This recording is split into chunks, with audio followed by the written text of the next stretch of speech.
Let's just talk about their start. They really, when Marble hit those first couple of threes, it seemed to put you guys in a hole pretty quickly. Yeah, we lost them a couple times in transition and off the down screens as well, and he knocked them in. Nick, how much was kind of matching their level out of the gates in the game plan? We knew they were going to come out strong. We knew the crowd was going to be a big part of this game, but that's the same for any game in the Big Ten. You know the crowd's always going to be into it. We just got to do what we do and respond. And I think we did an okay job of that at times today, but overall, obviously, it wasn't good enough. Nick, how was their defense different? They guarded you differently. It's much harder for you to get open looks the way they were guarding you today versus Ann Arbor. Yeah, they made a lot of adjustments. They they did some switches on our ball screens and handoffs, which made things difficult. They denied me the ball, and then when I did try to drive, all their guys were in the gaps. They were trying to clog up the lane, which made it tough for me to penetrate. Did they play you somewhat similarly to Indiana last week, or is it a bit different? Yeah, I think all teams are starting to play me like that, so something I'm going to get used to. So how do you have to adapt to be more effective? I'm not quite sure yet. I guess we're going to have to watch film, and I'll have to talk to my teammates and coaches and figure out a strategy to make it work. Caris, were there problems marking Devin in the first half? Yeah, like I said, a couple times in transition, Iowa's a really athletic, really fast team, so we were covering the basket, and then he got loose on the wings and hit some shots. Frustrating is that when a player kind of goes off like that in one half, and it just doesn't seem like he can miss? Yeah, it's pretty frustrating. We knew he was capable of knocking down shots, though. We missed him in transition a couple times. Are you getting kind of used to that with Yogi and Gary that 2 weeks ago, with people just kind of going off on you? I don't know. They're all great players, I guess.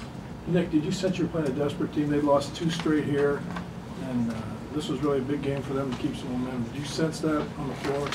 Yeah, we knew that they had lost 2 straight coming in, and I think any team who's successful in this league is going to have a sense of urgency, trying to bounce back. So we knew that was gonna happen. Like I said, we had to do a better job responding to that. And I don't think we did that today. Nick, after you guys played 4 great road games to open this conference season, the last 2, obviously, the offense hasn't been there.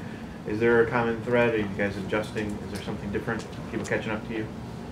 I think a lot of that, I blame myself for that. I think I haven't done my part offensively. I know, Caris and Zak, last couple of games they've been doing a great job of stepping up and, doing their fair share. And, I think it just falls on me right now. I just got to be more aggressive and find ways to make it happen. What's been different with the big men, where John and Jordan had been doing well in terms of scoring and rebounding? Last couple of games, it seems like teams are taking them away a little bit more and really forced you guys on the perimeter to try to do a little bit more.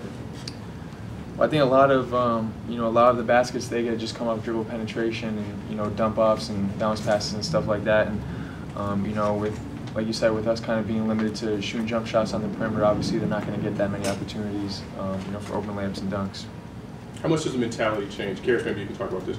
How much does the mentality change when you're down and maybe you get down by double digits? There haven't been a lot of instances where you've been trailing by double digits this season.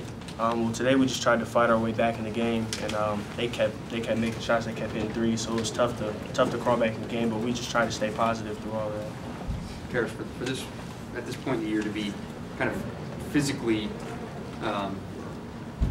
really pushed around on the offensive glass by Iowa there. Is it a discouraging thing, or is Iowa just that good at what they were doing? Iowa's a really good offensive rebounding team. We knew that coming in. A couple times we lost them in our zone, our 1-3-1 zone. We didn't box out, and a couple times they just outpowered us, and we can't let that happen. Zach, you've seen the evolution of the Big Ten season. You guys were successful on the road, and now it's had less success. Do you notice something different, either in the opponents or the crowds or your team? We just took a tough loss tonight. We're just going to have to be ready on Tuesday, bounce back. Nick, can you talk about Yogi Ferrell's performance last Sunday and then Marble's performance today, maybe compare the two? Obviously, they both shot the 3 really well. I know Yogi was 7 for 8, and Marble was 6 for 10 today. I think on Yogi, we did a really good job of actually making him shoot contested threes. He was just hitting, shot clock jumpers. Like Caris said earlier, I think just a couple times we missed him in transition. He got off to a hot start, and that's what kind of got us today. Caris, when Nick's kind of being denied the ball as much as he is it pretty much you taking it upon yourself to get into the lane when you can, find Zach if he's open? I mean, we're trying to be aggressive the whole game. We're trying to get Nick as many looks as we can. It just wasn't that much available tonight. But I mean, that's our game plan every time. Just try to be aggressive. One more. Nick, you guys really haven't been kind of run like that in the first half, maybe since the Iowa State game, probably.